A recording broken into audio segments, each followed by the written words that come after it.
स्वागत करता हूँ आपका नए यूट्यूब चैनल में। आज हमें 11.2 में प्रश्न नंबर 4 की हम बात करते हैं। इसमें हमें दिया हुआ है डी समांतर है बीसी, यानी ये जो डी की भुजा है ये बीसी के समांतर है। दूसरी बात सीडी समांतर है ईएफ है, तो सीडी भुजा ये रही सीडी, ये समांतर है ईएफ। हमें ये सिद्ध करना है एडी स्क्वायर बराबर एबी गुणा ईएफ। तो सबसे पहले हम लिखेंगे दिया है, दिया तो हमें क्या क्या दिया हुआ है, ये दो चीज दी हुई है, यानी डीई समांतर है बीसी और सीडी समांतर है ईएफ, ये आपको दिया है। उसके बाद में हम लिखेंगे सिद्ध करना है, सिद्ध करना है। तो सिद्ध करने वाला पॉइंट है एडी स्क्वायर बराबर एबी गुणा ईएफ, ये हमें सिद्ध करना है। अभी उसके बाद में रचना, तो रचना में यहां से कुछ भी नहीं जानेगी ना। तो अब हम बात करते हैं उपपत्ति की। तो देखो उपपत्ति में कौन कौन सी भुजाएं समांतर है, वहां से अपन त्रिभुज लेंगे। डी समांतर है किसके, बीसी की, तो डी भुजा कौन सी है, ये रही, और बीसी कौन सी है, ये रही। तो मुझे बताओ अरे त्रिभुज कौन सा बनेगा, त्रिभुज ए बी सी बढ़वा ना, तो लिख लेंगे त्रिभुज ए बी सी से हो जाएगा ना। कौन कौन सी समांतर है, डी और बीसी, तो डीई समांतर बीसी। अब ये बताओ डीई समांतर बीसी है तो यहां लगेगी थेल्स पर, क्या लगेगी, तो त्रिभुज ए बी सी ये भुजा इसके समांतर है, तो ये बढ़ेगा एडी बटा डीबी। लेकिन डीबी हमें सिद्ध करने वाले पॉइंट में नहीं, तो सिद्ध करने वाले पॉइंट में क्या रही है, एबी। तो एबी कौन सी है, ये, तो इसका मतलब थेल्स की विलोम चाहिए। कैसे थेल्स की, तो लगाओ, तो लिखोगे क्या, एडी बटा एबी, एडी बटा एबी, यानी एडी बटा एबी, थेल्स का विलोम हो गई। तो ये लगेगी क्या, एई बटा एसी, एई बटा एसी बराबर एई बटा एसी। ये समीकरण नंबर 1, आधारभूत समानुपातिक प्रमेय का विलोम। अब दूसरी भुजा है सीडी समांतर ईएफ, तो सीडी कौन सी है, ये किसके समांतर है, ईएफ। त्रिभुज कौन सा बढ़ेगा, ए डी सी बढ़ जाएगा ना। तो लिखो इसी प्रकार त्रिभुज ए डी सी हो जाएगा ना। एडीसी में क्या आएगा, ईएफ समांतर है सीडी, तो ईएफ समांतर सीडी। तो इसमें थेल्स का विलोम लगाना अपने, यहां भी क्या लगाएंगे, थेल्स का विलोम। तो लगाओ, यानी एई बटा एसी, और ये क्या बढ़ेगी, एएफ बटा एडी। तो इसको लिखेंगे अपने एएफ बटा एडी बराबर एई बटा एसी। ये समीकरण नंबर 2, आधारभूत समानुपातिक प्रमेय का विलोम। अब देखो समीकरण 2 है ना, तो ये लिखो समीकरण 1 और 2 से। क्या लिखोगे, समीकरण 1 व 2 से। तो देखो समीकरण 1 और 2 से, देखो इससे तो ये कट गया ना, तो यहाँ क्या बचेगा, यानी एडी बटा एबी ये बचेगा, और इधर क्या बचेगा, एएफ बटा एडी। यह क्या रही है, एडी स्क्वायर, तो क्या करेंगे, दोनों को गुणा कर देंगे। तो एडी को एडी से गुणा किया, एडी का स्क्वायर, और बराबर एबी को एएफ से गुणा किया, तो एबी गुणा एएफ। ये हमें क्या करवाया है, सीधे करवाया, हो गया ना काम। नहीं एएफ है, सिद्ध वाले एएफ आएगा, एएफ सिद्ध वाला है ना। तो ये हम लोग क्या कर रहा है, सिद्धि हो जाएगा।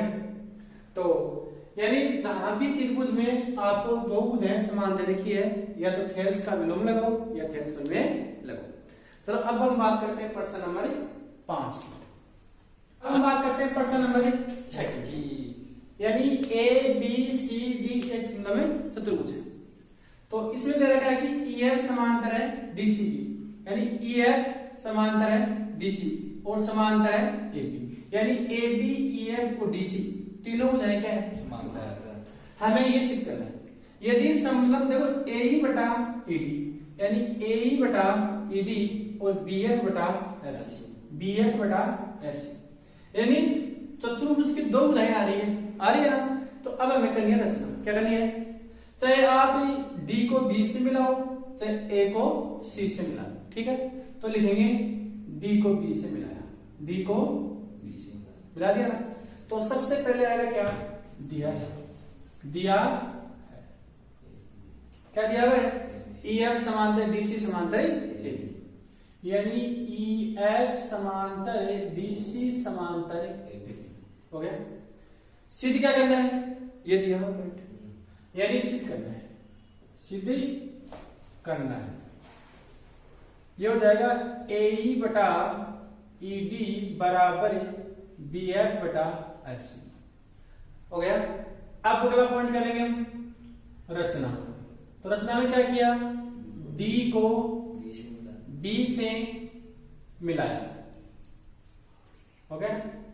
अब देखो भुजाएं समांतर है, ये अपन को सिद्ध करना है, तो अपन को चाहिए थेल्स प्रमेय। क्या चाहिए?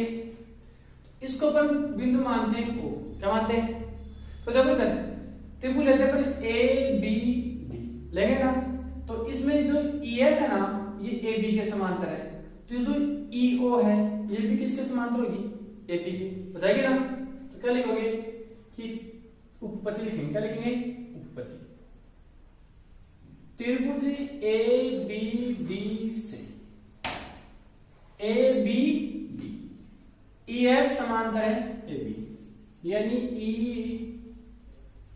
EF समांतर है AB। दूसरी बात EO समांतर है AB के, तो EO समांतर हो जाएगा AB। अब ये भुजा इसके समांतर है, तो अपन क्या लगाएंगे यहाँ? थेल्स में। तो थेल्स में लगा देंगे जैसे, तो हो जाएगा AE बटा ED बराबर BO बटा OD। समीकरण नंबर आधार को समानुपाती के। अब देखो दूसरा त्रिभुज कौन सा बन रहा है? BDC हो जाएगा। तो इसी प्रकार क्या लिखोगे?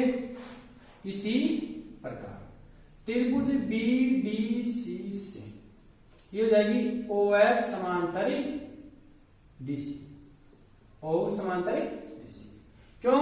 क्योंकि EF समांतर है DC का, तो OF भी किसके समांतर हो जाएगी? DC। तो इम भी लगा दो अपना थेल्स से पर, तो इम क्या लगेगी? यानी BF बटा FC बराबर BO बटा OD। समीकरण नंबर 2 आधार को समानुपाती के पर। लिखो समीकरण 1 और 2 से, तो क्या हो जाएगी? यानी समीकरण 1 और 2 से, तो समीकरण 1 व 2 देखो आई से कट गया, अड़े के बस AE बटा ED बराबर BF बटा FC। ये हमको क्या करवाया? बस जहां भी समीकरण 1 और 2 दिखे, समीकरण 1 और 2 को हो जाएगा। यदि आपको समझ में आए तो ठीक है, अपनी ऐसी स्क्रीनशॉट आप ले सकते हो। इससे इजी तरीका आपको नहीं मिलेगा, यानी एकदम से छोटा तरीका होता है। इस प्रकार बुधाएं आपको सिद्ध करवाई किसी प्रकार, तो उसमें लगभग थेल्स प्रमेय ही काम करती है, ठीक है। तो हम बात करते हैं प्रश्न नंबर 7। देखो ये प्रश्न नंबर 7, ABCD एक समांतरी चतुर्भुज है। तो सबसे पहले हम क्या बनाएंगे? ABCD एक समांतरी चतुर्भुज। भुजा BC पर कोई बिंदु P स्थित है, तो अपन पहले बनाएंगे समांतरी चतुर्भुज। तो ये बना दिया समांतरी चतुर्भुज।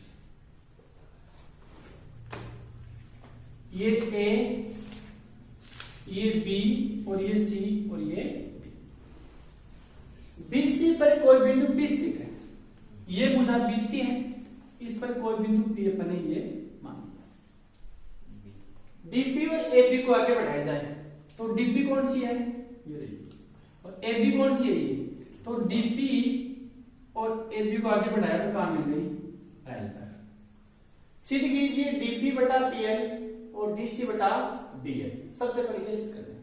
देखो ABCD एक समांतरी चतुर्भुज है, तो समांतर चतुर्भुज की आमने सामने की भुजाएं क्या होती है? बराबर। तो ये ए बी बराबर हो जाएगी सी डी के और ए डी बराबर हो जाएगी बी सी के, हो जाएगी ना। तो सबसे पहले हम लिखेंगे, तो इसमें दिया है, दिया पहला लिखेंगे इसमें ए बी सी डी एक समांतर चतुर्भुज है, तो ए बी बराबर है सी डी और ए डी बराबर है बी सी, हो जाएगी। दूसरी बात है, रचना अपन ने यहां से की नहीं, अब करेंगे सिद्ध करना है। तो सिद्ध क्या करना है, पहला पॉइंट ले रहे हैं ना अपन, तो पहले ये करना है dp बटा pl बराबर dc बटा bl, ये सिद्ध करना है। अब रचना की नहीं, तो यहां से क्या आएगी, अब सीधी अपने पास ही उपपत्ति। तो देखो dp बटा pl, dp बटा pl, यानी ए भुजा का दूसरा भाग आ रहा है, दूसरा आ रहा है ना, तो यहां लगेगी थेलिस पर में, क्या लगेगी, तो लिखेंगे क्या, त्रिभुज ए डी एल, ये लेंगे तो हो जाएगा क्या, त्रिभुज ए डी एल से, ठीक है। लिखो A D L, A D समांतर है बीसी, तो ए डी समांतर हो जाएगी बीपी, यानी ए डी समांतर है बीपी। तो देखो ये त्रिभुज है, ए डी समांतर बीपी, तो ये दो भुजाओं काट रही है, तो क्या लगेगा थेल्स में, तो थेल्स में क्या लगाएंगे अपन, लगा लो जैसे, यानी डीपी बटा पीएल बराबर ए बी बटा बीएल, ठीक है। लेकिन सिद्ध करने वाला पॉइंट में क्या रहा है, यहाँ डीसी आ रहा है, क्या रही है, तो ये डीसी भुजा किसके बराबर है, ए बी के, क्यों, क्योंकि समांतर चतुर्भुज की आमने सामने भुजा क्या होती है, बराबर होती है। तो हम क्या लिख देंगे इसको, यानी डीपी बटा पीएल बराबर डीसी बटा बीएल, कहा लिख देंगे, ए बी बराबर डीसी, समांतर चतुर्भुज के समूह के भुजाएं, इति हो गया। अब इसी में हम देखते हैं दूसरा पॉइंट, क्या देखते हैं दूसरा,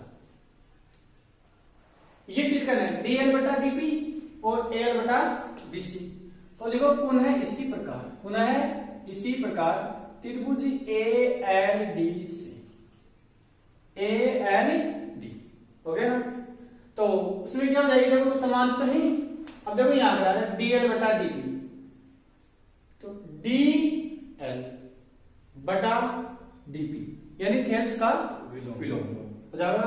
तो लिखोगे डीपी बटा डीपी डीएल, डीएल बटा डीपी, डीएल बटा डीपी होगी बराबर है, देखो यहां से पूरी भुजा ली है अपन ने, तो यहां से भी ये क्या आएगी पूरी, तो क्या जाएगी एल बटा, अब देखो यहां से नीचे वाली ली है, ऊपर वाली ली है डीपी, ऊपर वाली ली है ना, तो यहां भी क्या आएगी ऊपर वाली आ जाएगी, ये भी होगी। ए बी किसके बराबर है, सीधी के, तो इसके लिए लिख देंगे सीधी या बीसी, तो डीएल बटा डीपी बराबर है एल बटा डीसी, इति, क्योंकि ए बी भुजा बीसी के बराबर है, समांतर चतुर्भुज की समूह के भुजाएं। यहां लिख देंगे थेल्स का विलोम, थेल्स का विलोम, और ये हो जाएगा थेल्स से परमेय से, बस ये सीधे करना हो गया। प्रश्न नंबर 7।